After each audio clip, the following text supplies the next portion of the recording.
Assalamu alaikum and welcome back to the Desi Power Hub podcast. This is the third episode, part 2. So if you haven't listened to part 1 yet, I would recommend you do that, because today we're going to be talking about the mindset issues that have led to the downfall of the productivity system in the Muslim Ummah.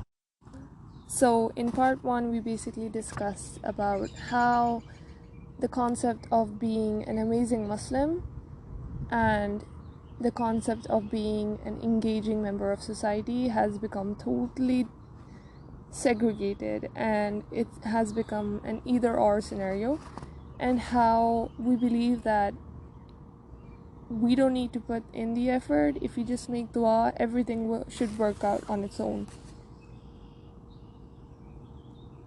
So in continuation with that, I'm going to be discussing the third mindset issue that also contributes to this toxic degradation that we see all around us in the Muslim Ummah. And that is that when the tough gets going, just have sabr. So I feel like we've really misunderstood the concept of the word sabr. Sabr translates to patience or steadfastness, and we believe that it's about being passive, like simply just sitting and waiting for the bad times to pass. That is how we believe it to be, right? If someone passes away, we say just have sabr. If your business is failing, we say just have sabr. If something bad is happening and tragedy struck you or your family, we say just have sabr, it's okay, wait it out. That's what we think it means, right? You just twiddle your thumbs and you just sit around, you make dua, but that's about it. You're just waiting for it to be over. But the true meaning of sabr can actually be learned from the cactus, sabar, a tree that's able to survive the extreme conditions of the deserts and bear fruit. So it does this not by just sitting around and waiting for the sun to dry it out and kill it. It does this by spreading its roots, sucking in the moisture from the earth and the air, and storing it for a long time. So this is how sabr should be. Sabr isn't supposed to be a passive act of waiting, but an active fight for survival, growth, development, and results. If the Prophet had sabr like we have sabr today, and not the actual meaning of sabr, he would not have put in the effort to develop Medina. He would not have put in the effort to develop a system that has impressed people to this day about how productive, how merciful, how kind the whole system was. He would not have encouraged people in Medina to actually create funds or gather horses, because that is a very expensive thing. And can you imagine having a horse in the desert? That requires a lot of money. And then keeping the horse, giving it food, maintaining the stables, maintaining the people who take care of the horses. All of that requires a lot of money. And think about the hooves of the horses. They need to be maintained if they're going to be used for war, right? So that requires a whole metal industry, and for that you need like a blacksmith. And to have a blacksmith, you need iron to be imported into where you live, right? So and for all of that to happen, you need money, so that develops businesses and work opportunities.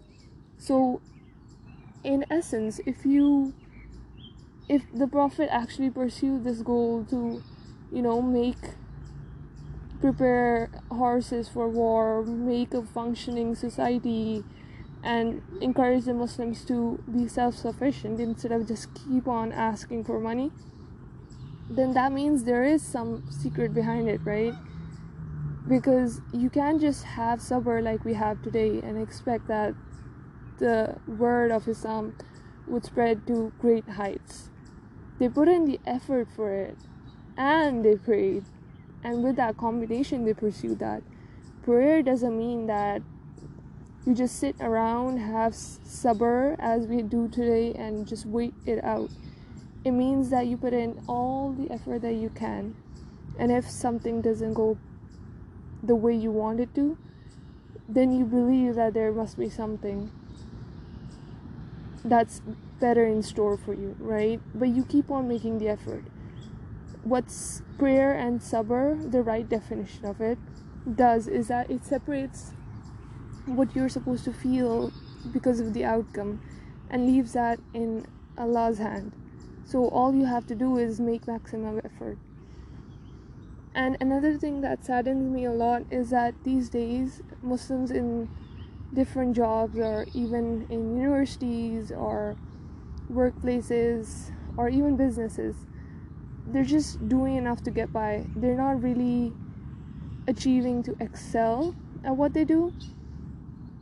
Like, you can have people who will be pursuing a proper degree in Islam, but in their degree in university they will be failing, or they'll just be barely passing by, and they might think that it is okay, and it's up to them. But at the end of the day, but isn't a Muslim supposed to be someone who puts in maximum effort at whatever they do and does the best of what they can do? Have you heard of the example where how a Muslim is supposed to make their income halal is by being transparent about it? So if there's a worker who comes to work and he can finish his work productively, because he wants a halal income, he should put in the effort every single day to do his best and to earn his keep, to earn the money so that it's halal. And he finishes his work by 12 noon every single day, and then the rest of the time he doesn't have anything to do. He could do what his other peers are doing, which is just hanging around the water cooler or just chilling, right? But in essence, what he should be doing is that I do not deserve the money I'm getting if I'm just slacking off. So he should go to whoever's in charge of his role and be like, so the work I get is enough to get me by noon, but after that I have nothing to do.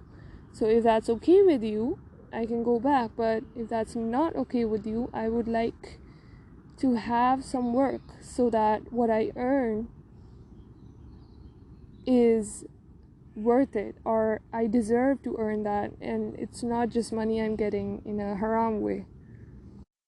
So if we had this concept of dua, this concept of sabr, this concept of hard work, we would be totally different people.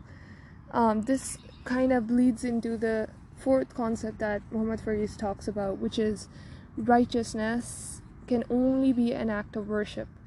These days when we think about a righteous person, we think, oh, he's someone who prays 5 times a day, fasts maybe once or twice a week, gives in charity a lot of times, and reads the Quran daily. So what we've done is that we've essentially associated righteousness with performance or of acts of worship and nothing else. But this is a very narrow understanding. A proper, broader understanding of righteousness would be a person who performs any good deed sincerely for Allah subhanahu wa ta'ala, and which has a positive benefit for him or her and others around them. Right? The spirit of this understanding is captured in a hadith narrated by Anas ibn Malik. If any Muslim plants any plant and the human being or an animal eats of it, he will be rewarded as if he had given that much in charity. So to be a righteous slave, you need to be a productive slave, not just on spiritual matters, but also physically and socially. So why have we limited our understanding of righteousness to just acts of worship? We've essentially reduced or cancelled the important aspect of righteousness beyond our personal sphere. Because humans, if you look at us, we're not just one person. Islam also doesn't judge us according to just ourselves. It judges us on how we interact with our neighbors, with our parents, with our siblings, with our relatives, with the animals around us. It takes into account the fact that we are a communal animal. We live in our society. And a lot of studies these days are showing that health has a lot to do with how well you're exercising, what you're eating, and all of that, but it also has a lot to do with how you're interacting with society. So you can imagine that Islam gives the ideal principles, and ideally it wants you to interact regularly with society members. Can you imagine there's a reward for visiting a sick person? There's a reward for smiling at people. There's a reward for greeting people warmly. So that's amazing. That just tells you how important the bonds in society are for one another, right? So how is it possible that we've just degraded what it means to be a good Muslim to our individual self? We don't feel like we need to put in a communal effort to be better Muslims, because Anas ibn Malik reported that the Prophet ﷺ said, if the hour or the day of resurrection comes and one of you was holding a palm shoot, let him take advantage of even 1 second before the hour is established to plant it. So you'd think that the righteous thing to do when the day of judgment begins is to pray or give charity, right? But no, the Prophet is teaching us that true righteousness, our number one priority, even when the world is about to end, is to make the earth a better place, even with one last plant sapling. And the last mindset he talks about, and I'm going to wrap it up because this is getting a bit long, is that it's all written. So it's like a lethal injection that completely kills off any motivation that a person can have, right? So the misconception is that if everything is written in our destiny, then why bother? Why bother working hard? Why bother studying for exams? Why bother trying anything in life? Like, just give up, wait for that, pray it out. Yeah, that's what you should do, right? But there's 3 points that we should take into considerations to help you understand destiny or qadar from a different perspective. The first one is that as a Muslim, we believe that Allah has ultimate power and knowledge of what is seen and what is not seen, so the past, present, and the future. The second fact is that we believe that nothing in the universe can happen without His will, right? And the second fact is that we believe that He has given humanity free will to choose their daily actions and paths in life, that He created Earth as like a testing ground so that we can practice this free choice to see who will succeed and who will fail. And the third is that even though He gave us this free choice, He didn't leave us alone to figure out the right path by ourselves. Instead, in His mercy, He sent messengers and books throughout human history to teach us the right path so that we make the right decision in life. So how should these 3 points give you a productive understanding of destiny? First, you need to recognize that your daily decisions, they can lead you to a righteous life. And secondly, if you decide to be a productive citizen and like a righteous slave, then your will becomes aligned with Allah Ta'ala's, right? So if you're trying to achieve your goal and you just attach the intention of doing this for Allah, that will be a blessing, or that will be a sawab in itself. So if you go to the gym, you could just think, oh Allah, I'm taking care of this body because you gave it to me, and I'm getting stronger so I can protect those around me, as and be there for them when they need me to be, inshallah. So that makes it another form of worship in a sense. Or if you're holding your business, right, you're starting your business, you say that, oh Allah, I'm starting this business so that it provides me with risk, but also so that I can help other members of society by giving them halal jobs, and by using this money later on to support charities and support the message of Islam. So the belief in destiny is not supposed to be a defeatist argument that says, what's the point, it's all written. Instead, it should be an empowering spiritual booster that says, if my choices align to what Allah wants me to do, then I'll succeed in life and the hereafter. The evidence of this is also in the Quran, where it says that if you are thankful, I will give you more, but if you are thankless, my punishment is terrible indeed.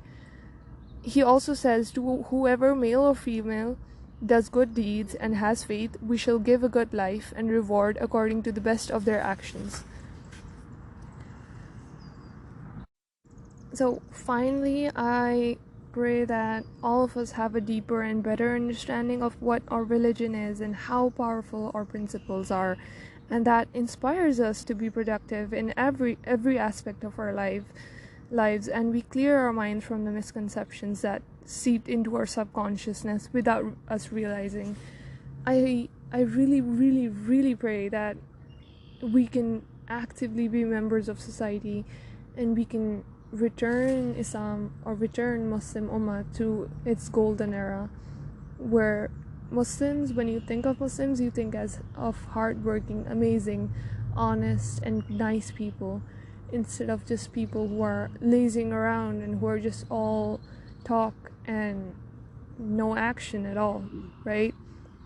So I hope you like this episode. These are issues that I really think about from time to time, and I wish we all improve our mindset so we can shift towards being a better Muslim, being a better member of society, because that's what I see myself as, ideally. Like, if I'm an active Muslim and an active member of society, and I'm actively putting myself out there as a Muslim woman, making these achievements or accomplishments in whatever power I can. So if it's a stay-at-home mom, just taking care of your kids, going to the mosque, volunteering there, or even just getting together women in your society and giving them more of a hope or more of a path to take, instead of just watching dramas or just gossiping or just doing pursuing all these negative habits that have creeped up into our society, which is very unfortunate. But I hope you like this episode. This got a little bit too lengthy. Have a good day. Assalamu alaikum.